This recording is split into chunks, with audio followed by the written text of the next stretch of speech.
All right, so I've taken a second and I've described what self-concept is. I've also talked to you about the difference between sex and gender. Sex and gender, of course, always plays a part into your self-concept because you'll define whether you're a boy or a girl, whether you're male, female, and those kind of issues. So let's look at the idea of what actually influences self-concept. First and foremost, your self-esteem. If you are not proud and happy with yourself, if you are depressed or you feel that you are lesser of something for whatever reason, that can affect your self-esteem. And of course, your self-esteem is influenced by so many things. Are you not good at something? Do people bully you? Are these things that are being told? Have you been told your whole life that you're stupid, so therefore you're stupid? Your self-esteem is like negligible. These all affect that.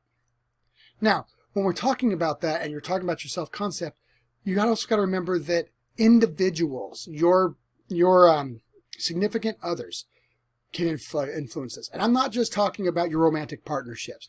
Your significant others or anybody that you find important in your life or find influential in your life. So it could be a professor. It could be your father. It could be your mother. It could be a sibling, a friend, someone you look up to, some kind of mentor. Any of these things can affect it because how they look at you and how they describe you to you changes how you see yourself.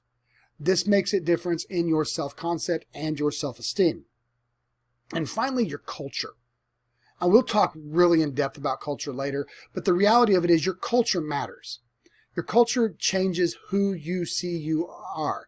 If you are from a very masculine culture, a very patriarchal culture, and you're feminine, you might find yourself or look at yourself as being a lesser person.